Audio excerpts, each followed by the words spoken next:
between two eternal darknesses.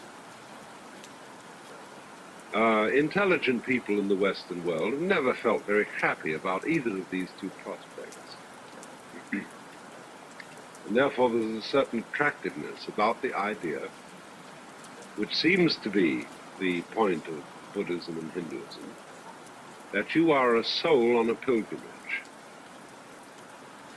and that from some extremely obscure origin you began as some sort of animalcule, and worked your way up step by step through all sorts of forms of life, and finally you have the privilege of appearing in human form.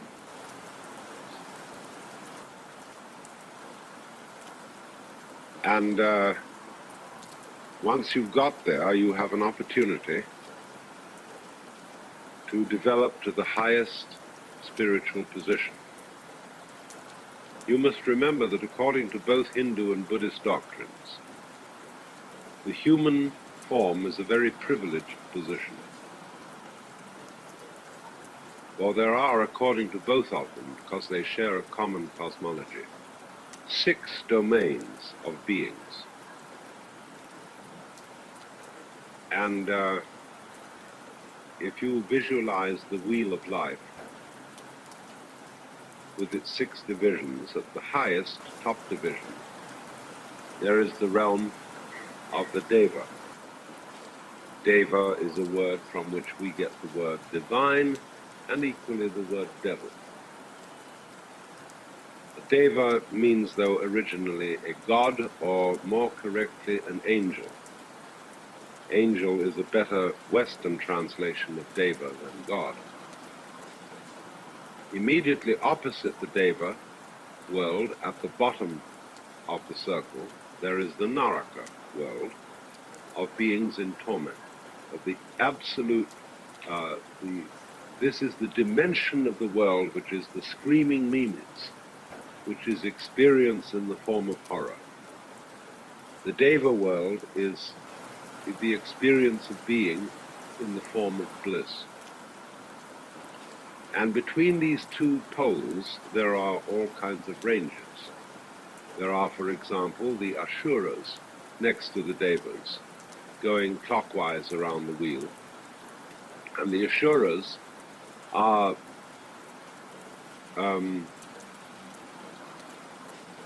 they are wrathful beings. Ashura is the incarnation of divine anger. Then next to the Ashura going around are the animals, all animals whatsoever. Then again we get to the Naraka at the bottom, the place of the purgatory, we'll call it. Then coming up again, there's the world of the Preta, who are frustrated beings. And they're represented iconographically as having very large bellies and very tiny mouths. That is to say, an immense appetite with very little means of satisfying. They're a sort of spiritual bottleneck. And then coming up between the Pretas and the Devas is the world of the humans. And this is understood to represent a sort of middle position. You can be liberated from the human state because the Devas are too happy to be liberated, the Asuras too furious, the animals too dumb, the Narakas too tormented, and the Pretas too frustrated. You need not take this as a literal account of various kinds of being in the universe. You can take them simply as a depiction of various states of the human mind, of the moods you can go through. They're all really in your own head, as we shall see later on about many other things. But these are the 6 worlds of Hindu and Buddhist cosmology, and the notion is that one reincarnates again and again through the 6 worlds. This is the popular idea. In other words, if you live this human life in a bad way and you become angry, if you devote your life to fury, you'll be reincarnated as an Ashura. If you devote your life to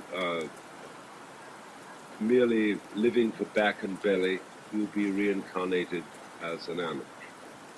If you are horribly cruel to people and so on, you'll be reincarnated as a Naraka, and so on all around. But on the other hand, if you do good things, in the course of your karma, you will be reincarnated in the Deva world, or in better and better situations in the human world. That's the popular understanding. And Westerners, many of them think, well, that's great, because this opens up vast vistas of future development.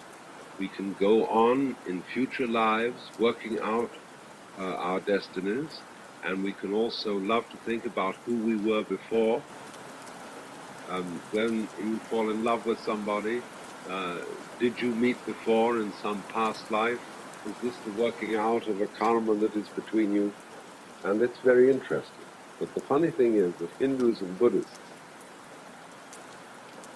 who do believe in rebirth do so not because they like it, but because they feel they have to accept it as a hard fact.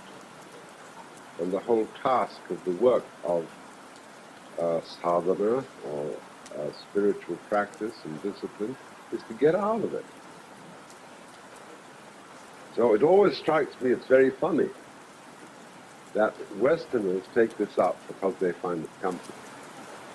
But Easterners are always trying to get away from being reborn. It was so funny once, Joseph Campbell told me a story, that he was sitting with a Vedanta Swami, one of these Vedanta Society Swamis. And the Swami was saying, oh dear me, he said, you know, really, the idea of rebirth is so wonderful that I really think this is the most comforting notion. And Joe said to him, Swami, don't be a damn fool. What are you talking about? The idea of rebirth being so comforting. Don't you realize that's what you're supposed to get away from? And the Swami suddenly jumped. Said, oh yes, of course.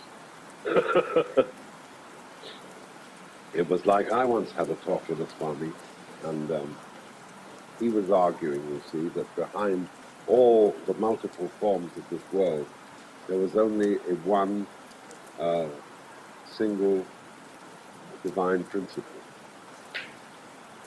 And he was going on about this. I said, Swami, you can't talk like that. You know very well that the Brahman, the ultimate reality, isn't one, because one has an opposite, which is many, and Brahman has no opposite. You should speak of Brahman as the non-dual. And again, he said, you talk just like a Hindu.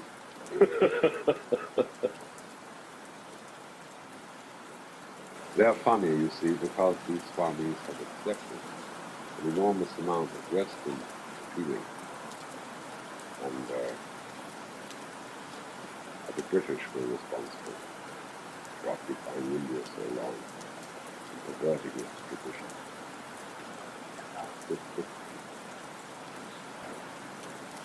Now, it is so curious, because in Buddhism,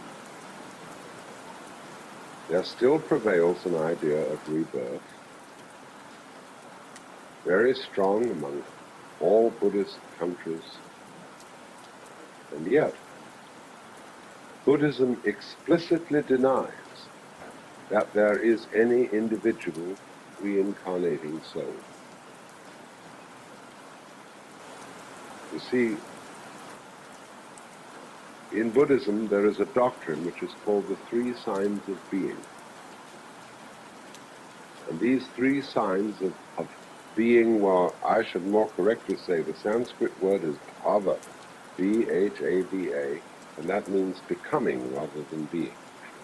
Bhava is from the basic root, I think, BH, which is connected with growth. So bhava, becoming, process of change, has three signs. One is called dukkha, D-U-H-K-H-A, dukkha. In Sanskrit means frustration. Sometimes translated suffering, but I think frustration is a more general word, which is perhaps better. It's dukkha is the opposite of sukha.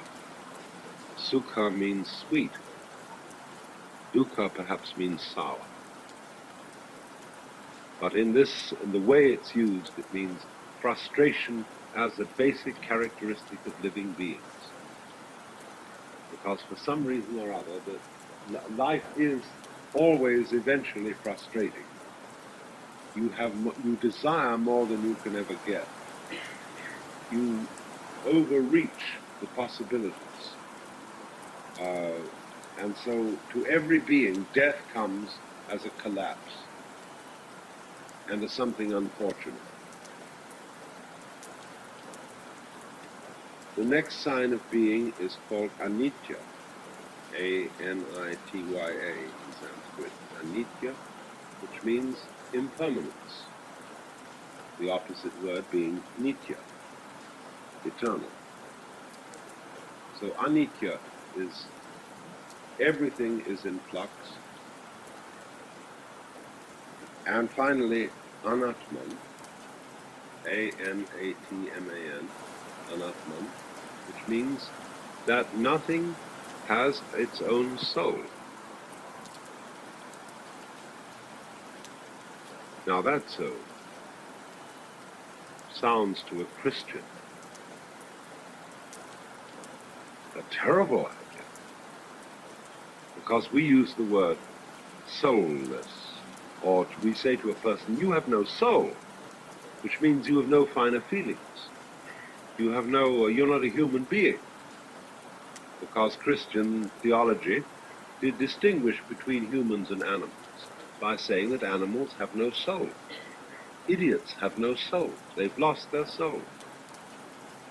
But you can see at once that there is a complete difference of the meaning. To translate Atman as soul is ridiculous. Anatman means, basically, that nothing exists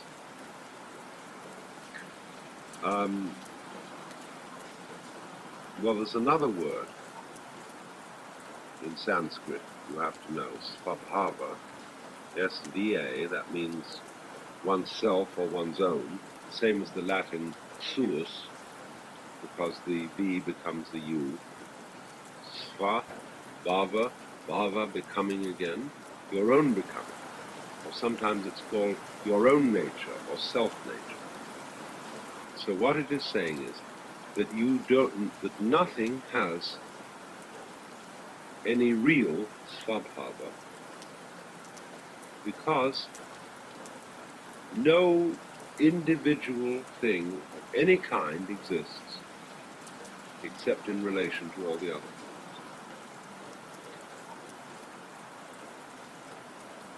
In other words, you are what you are only because of your relationships to everything else. And therefore the whole universe is a system of interdependence.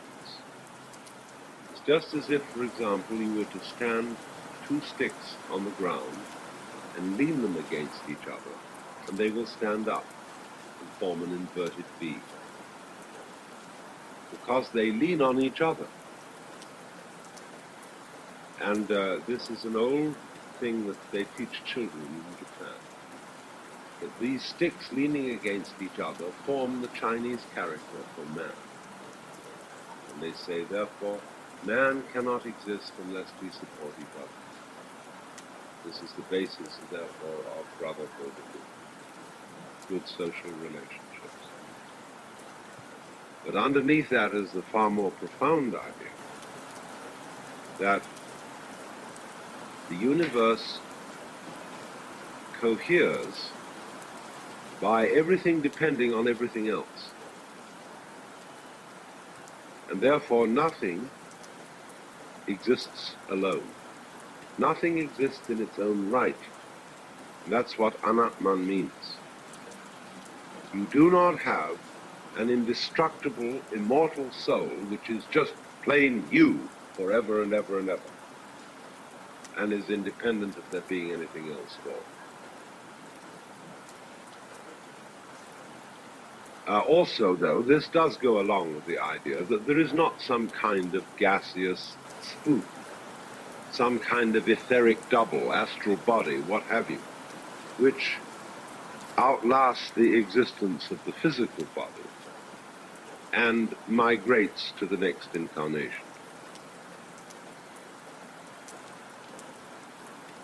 So it has always been a puzzle for Buddhist philosophers to explain how they can at once believe in reincarnation and at the same time deny the existence of an individual spook which is independent of the physical frame. And the most subtle discussions in all Buddhist literature range around this puzzle.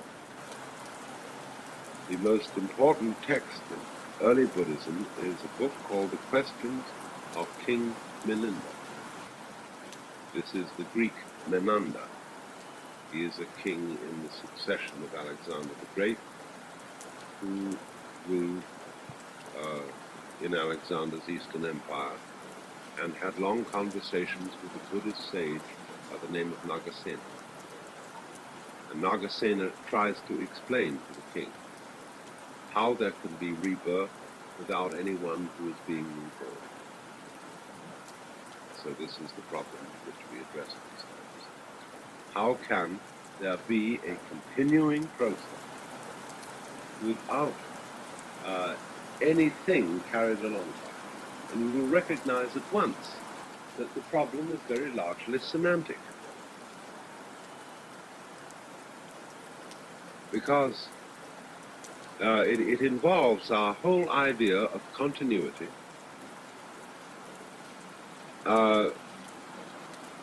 What, for example, do you mean by a wave? When you throw a stone into the water, and from the plop point where the stone goes in, a whole lot of rings emerge, and they are waves, and they go out. And you can, as it were, look at one of them and follow it. And you say, I am watching a wave. But what is a wave? You know very well that the water itself, no volume of water, no specific volume of water is moving outwards from the place where you drop the pebble. The water is staying quite still so far as lateral motion is concerned. But the water is moving up and down. And these up and down movements create the illusion of a thing called a wave that goes along. Similar to the illusion when you watch a barber's pole revolving. It seems to be a procession of something that keeps going up from the bottom of the pole to the top. But actually it's just going around. Now that appearance of something moving when there is actually the only thing that is going outwards is motion. And motion is about as abstract as you can think.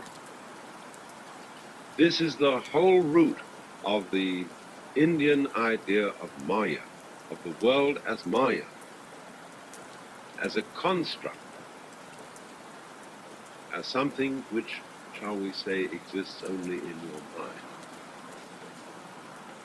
Only we shall have to be very careful what we mean by that. And I'm going to come to that later on.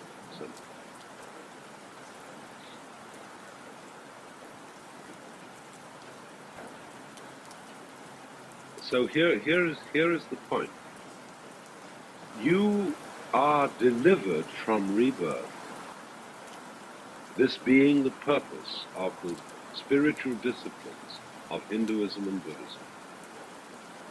As soon as you are relieved of the illusion that something is going on, continuity, this after this, after this, after this, all linking up together into a chain. In the famous Zen text called the Platform Sutra, attributed to Huineng, the sixth patriarch, there is a passage which says, if we allow our thoughts, past, present, and future, to link up into a series, we put ourselves under restraint. But on the other hand, if we just see that they are not, there is just this thought, and then this thought, and then this thought, you are liberated. This is an idea which is taken up by T.S. Eliot in his poem The Four Quartets, where you come to the passage where he says that you are getting on a train and you settle down in the compartment with your newspaper and you are going on a journey. But the one who arrives at the destination will not be the same person who left the platform. Because you who sit here now are not the same as the people who came in at the door. Just in exactly the same way as the flame of a candle appears to be a constant flame, which we can identify as a thing. But as a matter of fact, it is a stream of hot energy, which is whatever particles, whatever gaseous molecules are here are going like this the whole time, flowing upwards and disappearing. The flame is converting the candle wax into gas. And in exactly the same way as we can see that the flame has an identity. Say it is a flame. We have a noun for it. Where actually it is a process. It is flaming. And so in just precisely that way, every human being is a process. Just as the flame is the conversion of wax into gas, so you and I are the conversion of air and water and light and beefsteak and milk into shit, and which again converts into something else. You see, we are the flowing vibration through which all this goes, and not for one moment are we the same. So then, the meaning of the Buddhist doctrine is that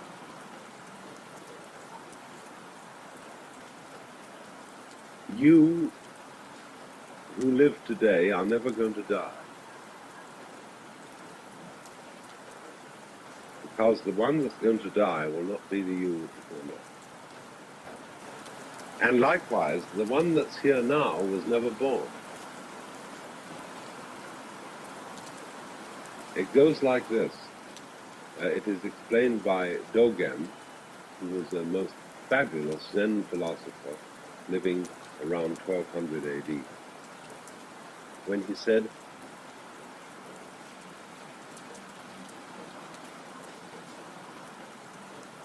the spring does not become the summer. And the summer does not become the autumn. No one would say that spring becomes the summer. There is spring, and then there is summer.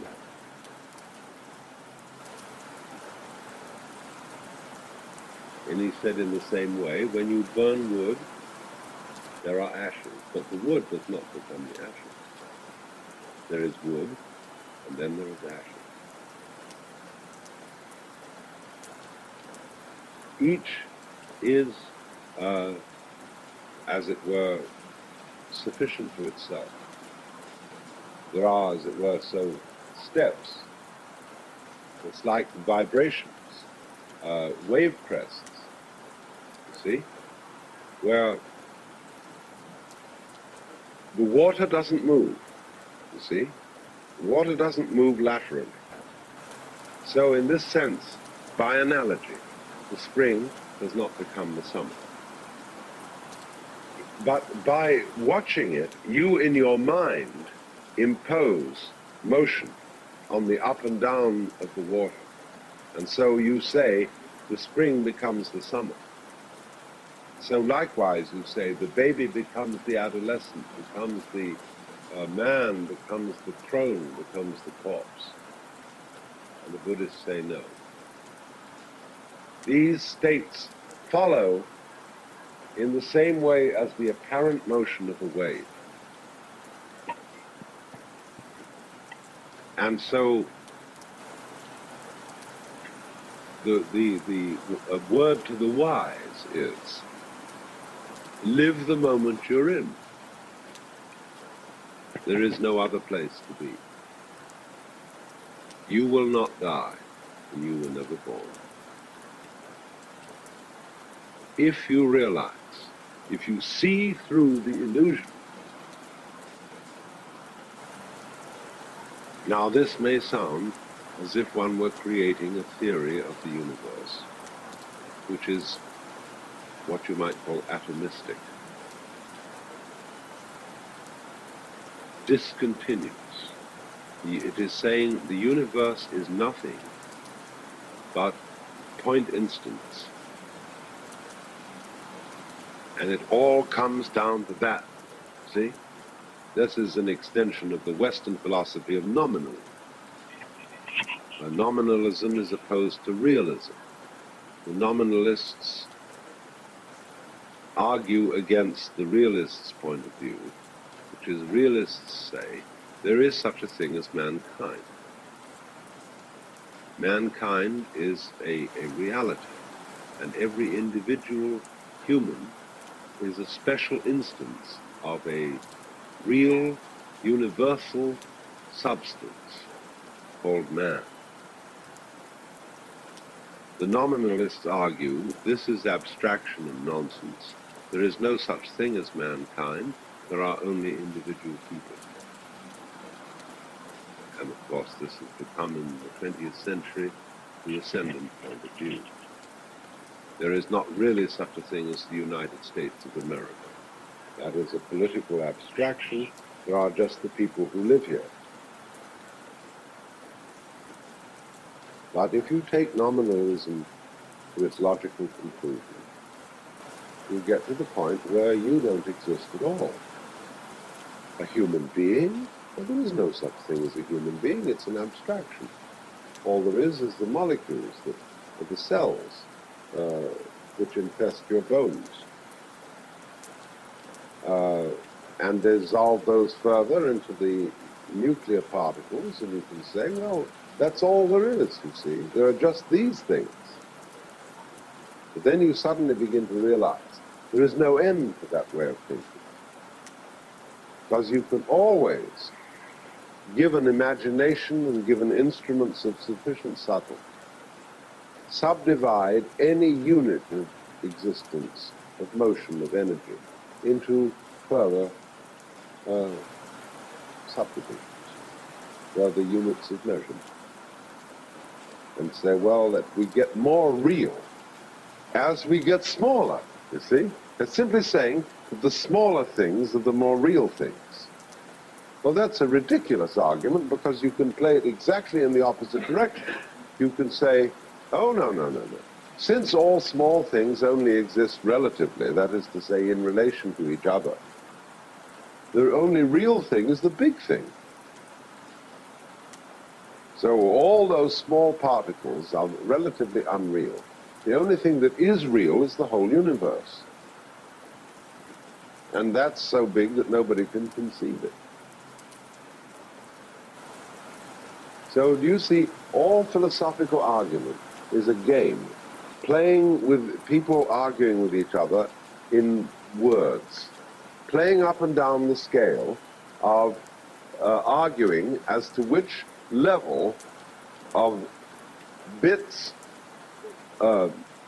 collections of bits, all bits whatsoever, which one is real.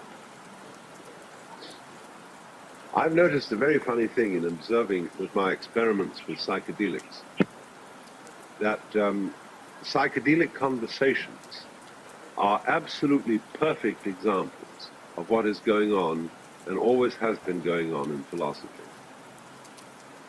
People start talking with each other, having very animated conversations about nothing at all except the processes of grammar. In other words, let's imagine a conversation in which nothing specific is mentioned. No proper names are used, no proper nouns, nothing is being referred to whatsoever. But all the words that indicate more or less dimensions of quality, dimensions of quantity, all the operative words, say words like to be, to grow, to diminish, to expand, to contract. All these are operant words, which can be used with reference to all kinds of specifics. But they get into conversations where all specifics are dropped out, but only operant words are used. And they dance with each other by using these kinds of words. And philosophers are doing exactly the same thing.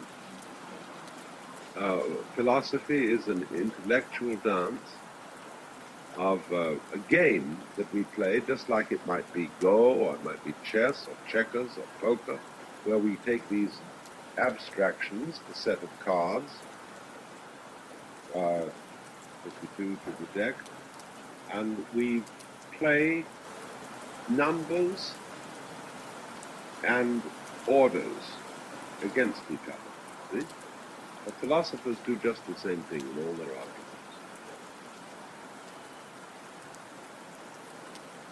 And you say, well, isn't that kind of silly? Well, maybe it isn't. Because life itself, biology, is the same thing. We have all these species that eat each other and come on in different shapes and different forms and so on, and there's a contest going on all the time to prove whether the cats are more powerful than the mice, or the humans than the rats, and this constant thing is going on, but it is the same kind of bubble-de-bubble-de-bubble. Only it takes, instead of such a simple word as bubble, which is a vibration in the air, it comes on as a mouse. And a mouse is a very complicated way of saying bubble.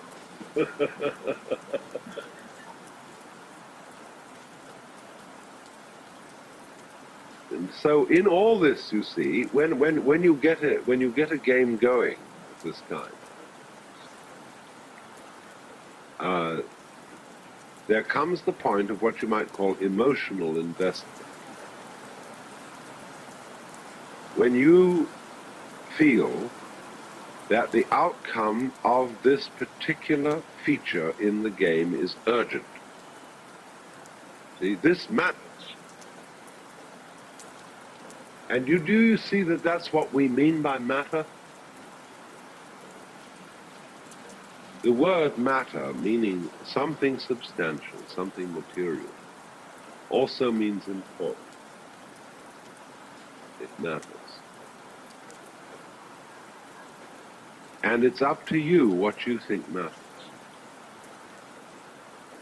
we teach our children what matters, what's important for them to learn. And we teach them basically that it's important to live. You must go on. That's terribly important. When you get a schizophrenic child or a Mongolian, so-called Mongolian idiot, these children don't realize that it's important for them. They don't give a damn. And they are very happy. But from our point of view, incompetent, unadapted to society, useless, because they don't understand why it's necessary to go on living. They're just going to have a ball where they are. And generally what we would say, goof off. And in a way, every being in this world is torn between going on and goofing off. We feel that's the basis of our distinction between work and play. Play is everybody needs some time to goof off. But they must go back to work because you've got to farm and fish and manufacture and produce so that you can go on. But when you see you have this terrifying urgency to go on and feel you must, this is important, this matters, we screen out of our consciousness the fact that this is our own volition and our own gain. Because we are captivated by the illusion of the necessity and the importance. Going on, keep other people going on, keep children going on, keep this thing up.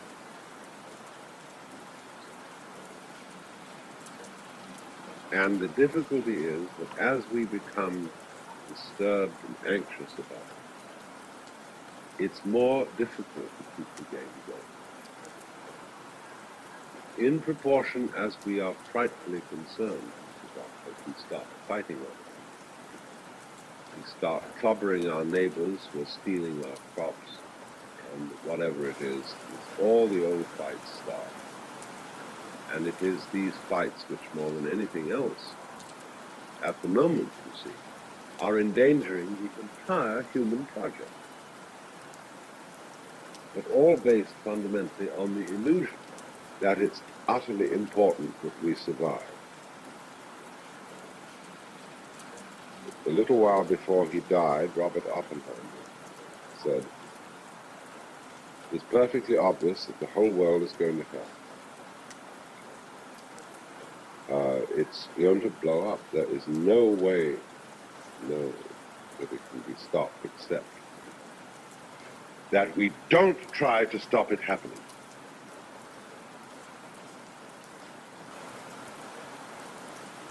Because you see the panic. What's going to happen if this bomb goes off? This, more than anything else, will make it go off.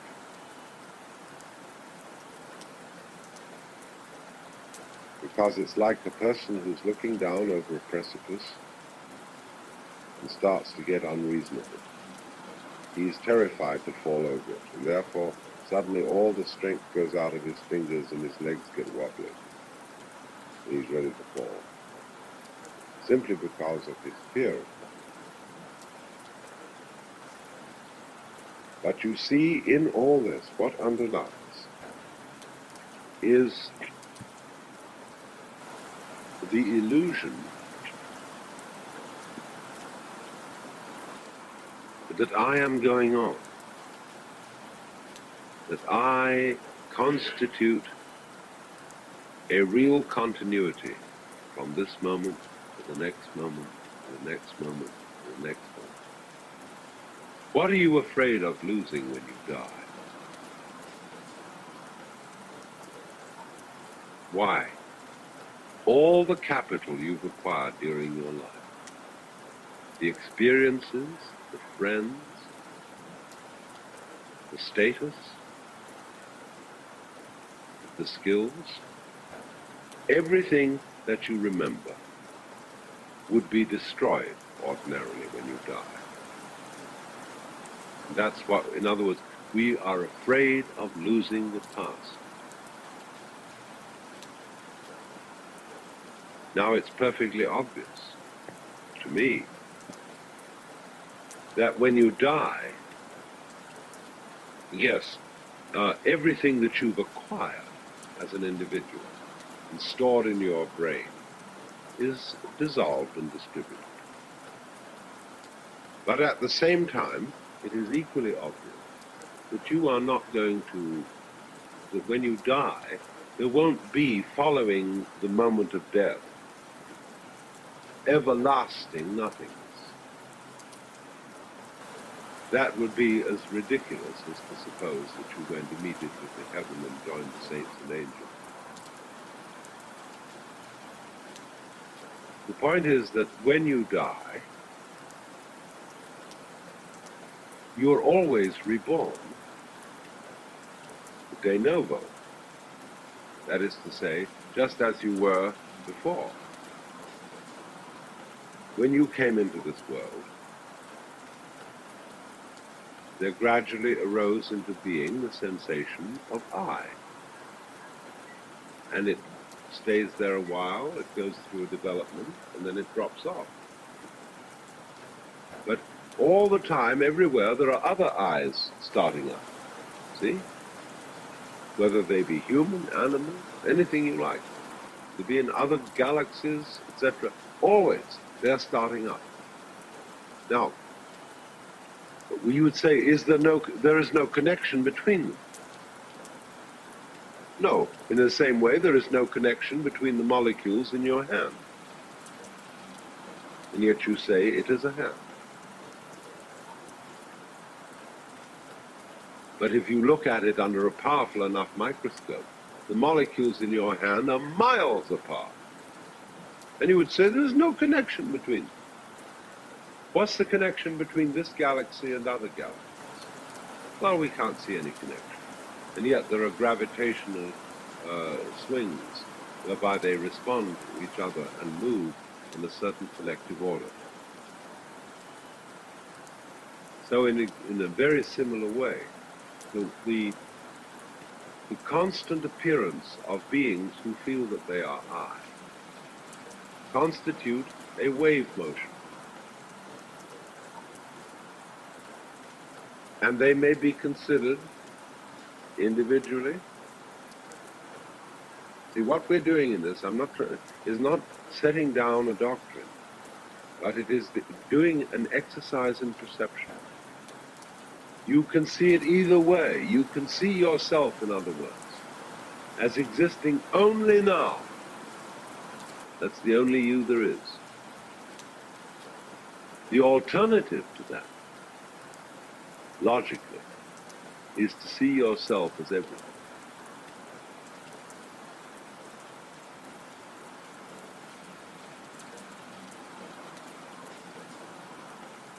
Either it must be that you exist, bingo, like that.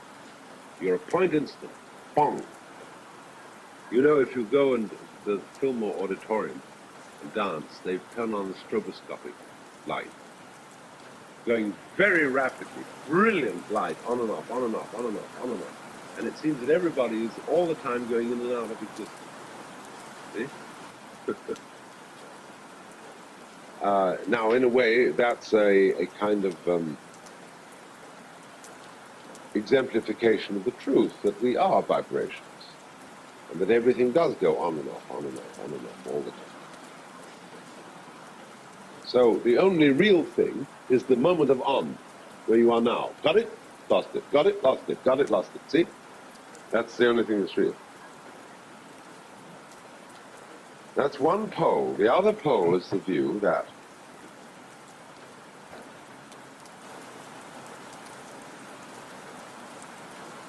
all these on and offs, just like the molecules in your hand, constitute a continuous reality. But if you follow that line, you've got to add up not to just what you are at this moment, You're going to add up to the whole universe through the entire span of its existence in space and time. Any middle position you take between these things is arbitrary. Say, okay, I'm going to be so much. I'm going to call myself this particular human being who lives for such and such a time.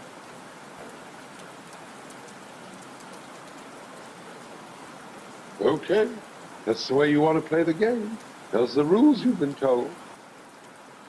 And if you want to get attached to that and hung up on that, you're going to say that matters. And so you feel material.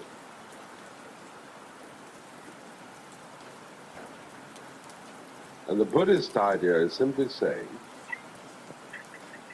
don't get hung up on what is called in Sanskrit, drishti.